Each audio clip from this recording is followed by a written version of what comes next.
आज दिन भर की 10 बड़ी खबरें।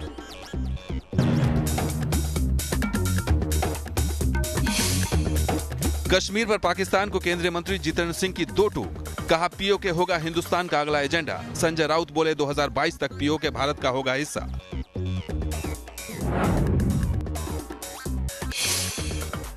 इमरान खान के पीओके दौरे से पहले पाकिस्तानी साजिश का हुआ खुलासा। भारत पर बड़े हमले की फिराक में बैठ। सुरक्षा बलों को किया गया अलर्ट।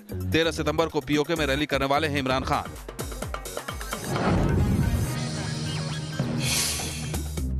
मथुरा से पाकिस्तान पर पीएम मोदी का कड़ा प्रहार। कहा पड़ोस में पल रहा है आतंकवाद। दुश्मन की हर चुनौती से निपटने में सक्षम है हिंदुस्तान।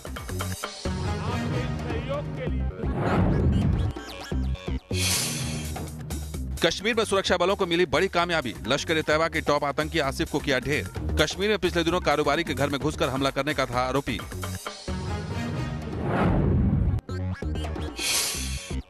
चीन बॉर्डर पर भारतीय सेना वायुसेना का बड़ा युद्धाभ्यास। अक्टूबर में अरुणाचल प्रदेश में करेंगे साझा एक्सरसाइज। माउंटेन स्ट्राइक कोर भी होगी शामिल।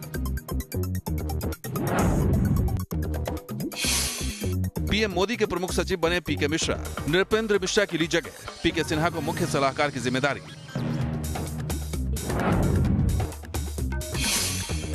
सिंगल यूज प्लास्टिक के खिलाफ देश की मुहिम। मोदी ने आज प्लास्टिक से मुक्ति के लिए देशवासियों से की अपील। मथुरा में पीएम मोदी के सामने हुई गाय की सर्जरी।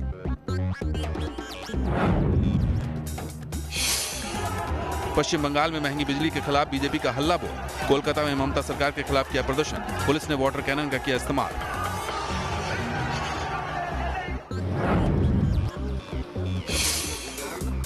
मध्य प्रदेश के 32 जिलों में आसमानी आफत से त्राहिमाम। भोपाल में बारिश से टूटी कोलार रोड की सड़क। मौसम विभाग ने जारी किया रेड अलर्ट।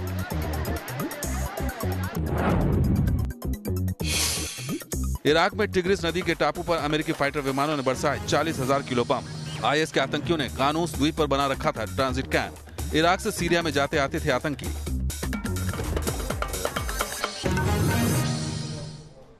आज से 18 साल पहले अमेरिका में 9/11 के दौरान जो हादसे हुए थे, जो आतंकी गतिविधि हुई थी, उसके बाद से अमेरिका लगातार आतंकवाद के खिलाफ अपनी लड़ाई लड़ रहा है।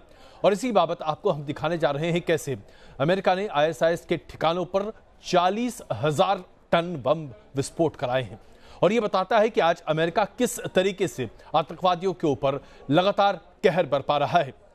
अमेरिकी राष्ट्रपति डोनाल्ड ट्रंप की तरफ से यह अपने आप में एक पहला मौका है जब इतनी बड़ी विध्वंसकारी ताकत के साथ अमेरिका आतंकवाद के खिलाफ सामने आया है।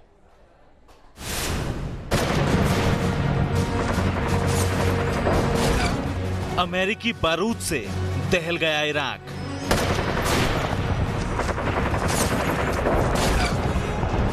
आईएस के ठिकाने पर आसमान से बरसी मौत।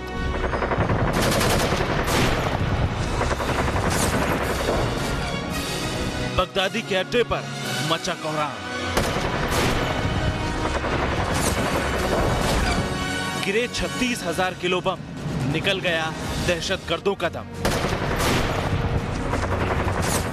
एक के बाद एक धमाकों से पूरा इलाका थर्रा गया। कई किलोमीटर दूर तक गई इन धमाकों की गूंज। जिसने भी सुनी वो कांप गया। एक के बाद एक ब्लास्ट से दहल रहा ये इराक का क्वांस द्वीप है। और यहाँ 1, 2, 10, 50 या 100 नहीं, बल्कि 36,000 किलो बम गिराए गए हैं। यानी महीनों बाद भी यहाँ की हवाओं से अमेरिका के बारूद की गंध आती रहेगी। दरअसल इराक और अमेरिका दोनों देशों की सुरक्षा एजेंसियों के पास ये पक्की जानकारी थी कि सलादीन राज्य में तिग्रिस नदी के किनारे दुनिया के सबसे खूंखार आतंकी संगठन आईएसआईएस का सबसे बड़ा कैंप एक्टिव है। और यहीं से बगदादी के दहशतगर्द पूरी दुनिया में आतंक फैलाने की साजिश रच रहे हैं। फिर क्या था, अमेरिका ने इराकी एयरफोर्स के साथ एक प्लान बनाया और कुछ इस तरह आतंकियों की इस जन्नत को उनकी कब्रगाह में तब्दील कर दिया।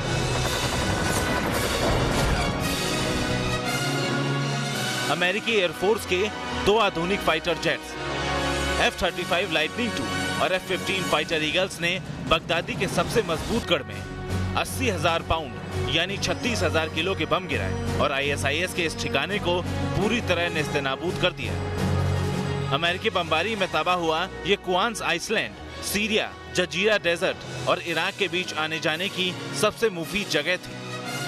आसपास घने जंगल होने की वजह से भी बगदादी के दहशतगर्द बड़े आसानी से छुप जाते थे। इसलिए न रहेगा बांस और ना बजेगी बांसुरी के सिद्धांत के तहत अमेरिका ने इस पूरे इलाके को बारूद की चादर उड़ा दी।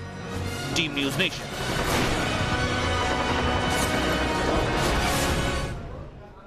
लेकिन आज एक बड़ा सवाल ये उठ रहा है कि अमेरिका ने इतनी बड़ी बमबारी क्यों की, क्योंकि अभी तक ये स्पष्ट भी नहीं हो पाया है कि 40,000 टन बमबारी करने के बाद कितने आतंकी मारे गए और कितने आतंकी दरअसल वहां पर थे।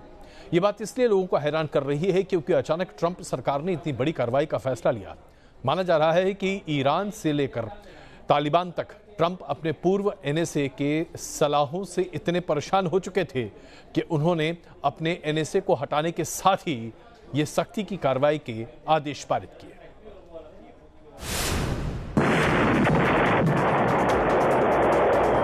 जब गुस्सा ट्रंप को आता है, नदी में शोले उठते हैं। जब तालिबान चिढ़ाता है, टिग्रिस दहल जाता है। इराक के कानूस द्वीप पर अमेरिकी बारूद का विध्वंस हुआ तो दुनिया हैरान रह गई कि आखिर क्यों ट्रंप को अचानक आईएस के आतंकियों पर इतना गुस्सा आया। वजह नंबर 1, एनएसए से मतभेद में भड़के ट्रंप। जिस दिन ट्रंप अमेरिकी सुरक्षा सलाहकार जॉन बोल्टन की छुट्टी करते हैं, उसी दिन इराक में आतंकियों पर कहर बरसता है। 3 साल में ट्रंप ने तीसरी बार एनएसए को हटाने के बाद ट्रंप ने सफाई दी कि उत्तर कोरिया से लेकर ईरान और वेनेजुएला तक कई बड़े मुद्दों पर बोल्टन से उनके मतभेद थे। वजह नंबर 2, तालिबान ने ट्रंप को चिढ़ाया। जिस तरीके से काबुल में हमले के बाद ट्रंप ने तालिबान से बात खत्म कर दी थी, तो तालिबान ने ट्रंप को अंजाम भुगतने की चेतावनी भी दी थी। भड़के ट्रंप ने इराक में कॉर्पोरेट बॉम्बिंग कराकर शायद तालिबान को आगाह करा दिया। वजह नंबर 3, ईरान की धमकी से बिगड़ा मूड। G7 की बैठक के दौरान फ्रांस ने अमेरिका और ईरान में बातचीत की पूरी कोशिश की, लेकिन ईरान से बात नहीं बनी। इसके बाद ईरान ने यूरोपीय देशों को हेकड़ी दिखाते हुए सारे न्यूक्लियर करार तोड़ने का ऐलान किया। ट्रंप का गुस्सा इससे भी भड़का क्योंकि ईरान का यह ऐलान ट्रंप को चुनौती की तरह था। वजह नंबर 4, किम की मिसाइलों से बौखलाए ट्रंप। उत्तर कोरिया की जमीन से ताबड़तोड़ उड़ रही मिसाइलें देखकर ट्रंप कुछ बोल तो नहीं पा रहे, लेकिन गुस्से में खून का घूंट पीते दिख रहे हैं। क्योंकि जिस किम से दोस्ती का ढिढोरा ट्रंप ने अमेरिका में पीटा था, अमेरिका के चुनावी माहौल में किम से ट्रंप की दोस्ती का मजाक बन रहा है। वजह नंबर 5, चीनी टेंशन में ट्रंप का सिग्नल। ट्रेड वॉर से लेकर दक्षिण सागर तक के विवाद में चीन ने अमेरिका को पहले ही पानी पिला रखा है। इधर हांगकांग को लेकर ट्रंप ने पंचायत की कोशिश की तो वहां से भी करारा जवाब मिला। ऐसे में लगता है चीन की चुनौतियों को खत्म नहीं कर पाने की खींच में ट्रंप का मूड लगातार बिगड़ता जा रहा है।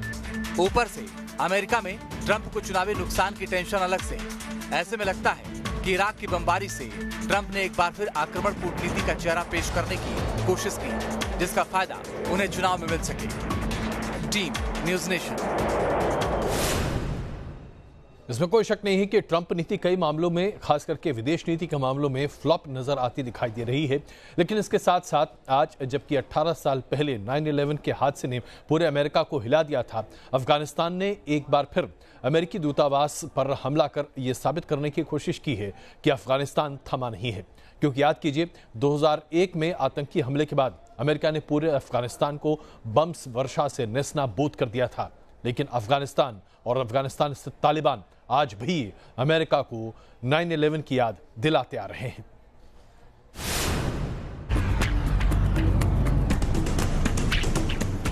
अफगानिस्तान की धरती से उठता धुएं का ये गुबार ट्रंप को तालिबान का टेरर एनिवर्सरी गिफ्ट है। अमेरिका और तालिबान की बातचीत की गाड़ी पटरी से क्या उतरी? तालिबान अमेरिका को चिढ़ाने लगा, हमले की धमकी देने लगा। काबुल के अमेरिकी दूतावास पर हमला कर उसने अपने इरादे भी जाहिर कर दिए। दरअसल काबुल में लगातार हमले करके तालिबान बातचीत की टेबल पर ट्रंप को प्रेशर में लेने की कोशिश कर रहा था। बस इसी से अमेरिकी राष्ट्रपति भड़क गए। रही सही कसर काबुल में 5 सितंबर को हुए कार धमाके ने पूरी कर दी, जिसमें एक अमेरिकी सैनिक समेत 12 लोगों की मौत हो गई। ट्रंप ने इसे मुद्दा बनाते हुए तालिबान से बातचीत रद्द कर दी। बातचीत रद्द होने से खफा तालिबान ने अमेरिका को अंजाम भुगतने की चेतावनी दी और फिर 9/11 की बरसी पर अमेरिकी ठिकाने पर हमला बोल दिया। काबुल में अमेरिकी दूतावास के पास सांकेतिक रॉकेट अटैक किया। धमाके की जगह धुआं उठते देखा गया। तालिबान की हिमाकत यहीं नहीं रुकी, वो अब बातचीत रद्द करने को लेकर बौखलाया हुआ है। वो सीधे सीधे सुपर पावर अमेरिका को चुनौती दे रहा है। पाकिस्तान के पेशावर में एक स्कूल में नरसंहार करने वाला तालिबानी दहशतगर्द ट्रंप को चैलेंज दे रहा है। तालिबान ने बयान जारी कर कहा, हमारे पास अफगानिस्तान में कब्जे को खत्म करने के 2 तरीके थे, एक जिहाद और जंग थी, दूसरा बातचीत था। अगर ट्रंप बातचीत बंद करना चाहते हैं तो हम अपना पहला तरीका अपनाएंगे और ट्रंप अब पछताएंगे। तो क्या तालिबान की इस धमकी के बाद आतंक को नेस्तनाबूद करने के लिए ट्रंप तालिबानियों पर भी 40,000 किलो का बम बरसाएंगे? क्या अफगानिस्तान में मौजूद पाकिस्तानी आतंकियों पर बरसेगा अमेरिका का वैसा ही कहर जो इराक में इस्लामिक स्टेट के आतंकियों पर काल बनकर टूटा है? पूरी दुनिया को इंतजार है कि ट्रंप का अफगानिस्तान में अगला एक्शन क्या होगा। Team news nation. पर्यावरण में प्रदूषण इतना बढ़ता चला जा रहा है कि प्रधानमंत्री नरेंद्र मोदी की सरकार लगातार इस पर अब नकेल लगाने की कोशिश कर रही है। सिंगल यूज प्लास्टिक के खिलाफ प्रधानमंत्री नरेंद्र मोदी ने पूरे देश भर में एक अभियान छेड़ा है, जिसकी शुरुआत मथुरा से हुई, जहां एक कार्यक्रम के दौरान प्रधानमंत्री नरेंद्र मोदी ने प्लास्टिक से होने वाले नुकसान को न सिर्फ देश के सामने रखा, बल्कि ये अपील भी की कि पूरा देश अगर मिलकर काम करे तो साल 2022 तक देश से सिंगल यूज प्लास्टिक पूरे तरीके से खत्म हो जाएगा।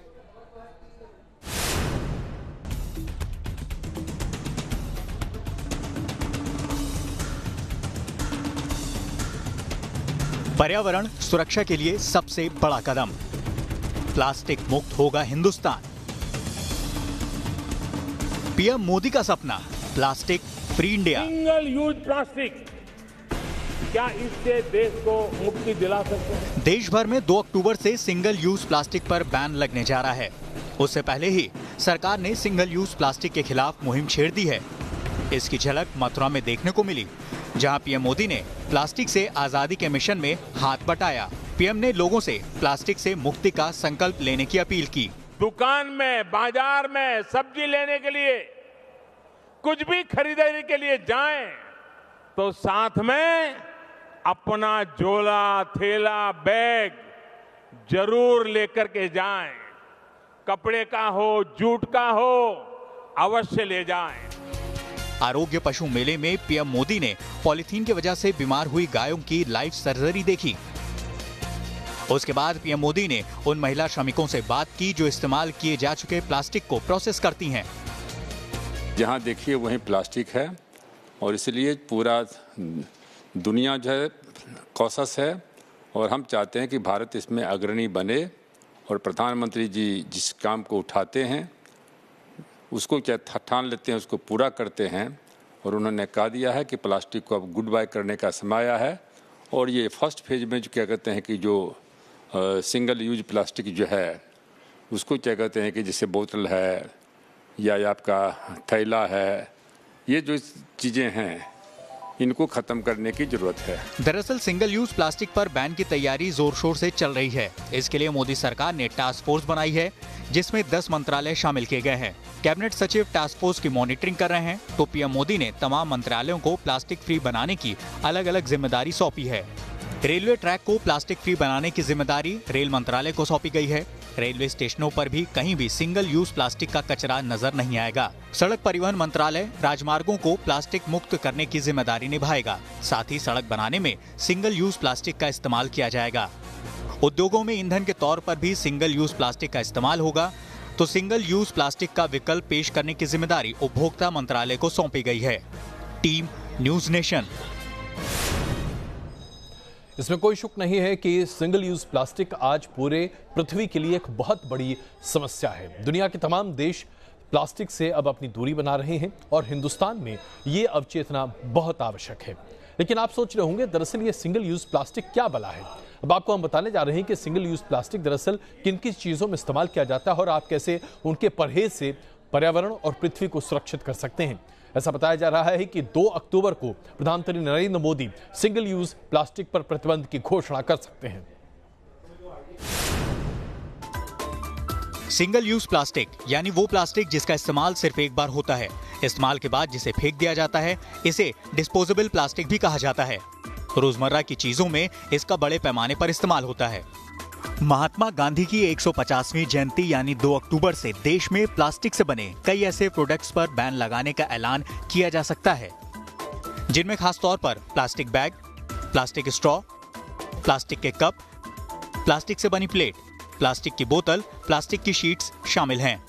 इसका प्रचलन 2 अक्टूबर जो महात्मा गांधी जी की 150वीं जयंती है उससे ये बंद होना चाहिए, ये अपील की है और उसके लिए प्रधानमंत्री जी ने और भी कई प्लेटफॉर्म से उन्होंने अपील की है। मुझे लगता है जनता भी साथ जुड़ रही है। सिंगल यूज प्लास्टिक पर बैन की तैयारी इसलिए की जा रही है क्योंकि ये पर्यावरण के लिए बड़ा खतरा है। पानी और खाद्य सामग्री से रिएक्शन कर सेहत को नुकसान पहुंचाते हैं। इस्तेमाल के बाद फेंक दिए जाने पर भी ये नष्ट नहीं होते, जिसकी वजह से लाखों टन प्रदूषित कचरे का ढेर खड़ा हो रहा है। इनमें से सिर्फ 7.5% प्लास्टिक की ही रिसाइकलिंग हो पाती है, जबकि ये नदी और समंदर से लेकर तमाम जलीय जीवों को नुकसान पहुंचाते हैं। सरकार इस मामले को लेकर के कटिबद्ध है कि जो प्लास्टिक है उसको बैन किया जाना चाहिए, चाहे भले वो क्या कहते हैं सिंगल पहले क्या कहते हैं कि जो है सिंगल यूज हो, फिर बाद में वो दूसरा फेज वाइज हो, लेकिन बंद होना चाहिए। अब सिंगल यूज प्लास्टिक को बैन कर हिंदुस्तान को प्लास्टिक फ्री बनाने की तैयारी चल रही है, लिहाजा सरकार उसका विकल्प भी तलाश रही है। अब प्लास्टिक बैग की जगह कागज, जूट और कपड़े के थैलों का इस्तेमाल होगा। प्लास्टिक की बोतलों के बदले शीशे और स्टील की बोतलें काम आएंगी, तो प्लास्टिक प्लेट की जगह स्टील और चीनी मिट्टी की प्लेट का इस्तेमाल बढ़ेगा। प्लास्टिक के कप की जगह कांच, क्रॉकरी, धातु के कप काम आएंगे। वहीं पैकेजिंग के लिए प्लास्टिक का विकल्प सेल्यूलोज बन सकता है। वहीं यूरोप में बनाई जा रही नई तकनीक के बायोडिग्रेडेबल बैग का इस्तेमाल हिंदुस्तान में भी शुरू हो सकता है। Team news nation. एक बड़ी खबर हमारे दर्शकों के लिए आ रही है। महाराष्ट्र सरकार ने नए मोटर कानून पर अपनी आपत्ति जाहिर करते हुए स्पष्ट तौर से कहा है कि महाराष्ट्र नए मोटर कानून को लागू करने पर विचार कर रहा है, लेकिन उसमें संशोधन होगा। महाराष्ट्र के परिवहन मंत्री ने केंद्र सरकार को चिट्ठी लिखी है, नए कानून पर पुनर्विचार करने की मांग की है, जुर्माना कम करने की अपील की है।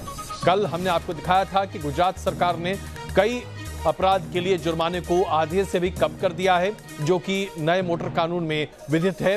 यानी कि तमाम राज्य एक एक कर, खास करके बीजेपी शासित राज्य एक एक कर नए मोटर अधिनियम कानून को हल्का करने की पैरोकारी कर रहे हैं। उसमें जुर्माने की रकम को आधी या उससे भी कम करने की पैरोकारी कर रहे हैं। और ऐसा लगता है कि केंद्रीय मंत्री नितिन गडकरी की ये कोशिश और ये मुहिम अब पूरे तरीके से विफल होती दिखाई देगी।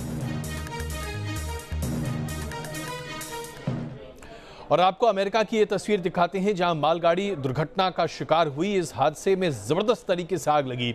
14 डब्बे पटरी से उतर गए और इन डब्बों में जो केमिकल भरा हुआ था वो टक्कर की वजह से इतने बड़े विस्फोट के साथ उसमें आग लगी कि आसपास के तमाम इलाके को खाली कराना पड़ा।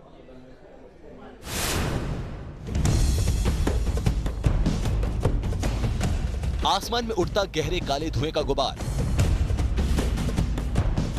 मालगाड़ी के डिब्बों से उठती आग की लपटें, रेलवे ट्रैक पर मालगाड़ी के पलटे हुए कई डिब्बे, आग बुझाने की कोशिश में जुटी फायर ब्रिगेड की गाड़ियां। तस्वीरें अमेरिका की इलिनॉइस की हैं, जहां के डुपो यार्ड में एक मालगाड़ी दुर्घटना का शिकार हो गई। मालगाड़ी के डिब्बों में ज्वलनशील केमिकल रखा हुआ था, लिहाजा ट्रैक पर डिब्बों के पलटते ही इसमें भयंकर आग लग गई। केमिकल से भरे एक डिब्बे में आग पकड़ते ही एक के बाद एक कर मालगाड़ी के 14 डिब्बे आग की चपेट में आ गए। इसके बाद तो पूरे इलाके में सिर्फ काले धुएं और आग की लपटें नजर आने लगी। एक स्थानीय शख्स के मुताबिक उसने अचानक जोर से ब्रेक लगने की आवाज सुनी। इसके बाद कई धमाकों के साथ पूरे इलाके में काले धुएं का गुबार नजर आने लगा। आग और धुएं के चलते आनन फानन में आसपास के स्कूल और रिहायशी इलाकों को खाली कराया गया। आसमान में उठते इस काले धुएं का असर इलिनॉइस से सेंट लुइस तक देखा गया। इस आग का असर ऐसा था कि आसपास के रिहायशी इलाकों में एहतियातन करीब 400 लोगों के घरों की बिजली काट दी गई थी। स्थानीय समय के मुताबिक 12:45 पर यह हादसा हुआ, जब मालगाड़ी के 14 डिब्बे ट्रैक पर पलट गए। हालांकि कुछ ही देर बाद मौके पर आग बुझाने के लिए फायर ब्रिगेड की कई गाड़ियां पहुंची और काफी मशक्कत के बाद स्थानीय समय के मुताबिक करीब 3:15 पर इस आग पर काबू पाया जा सका। Team news nation.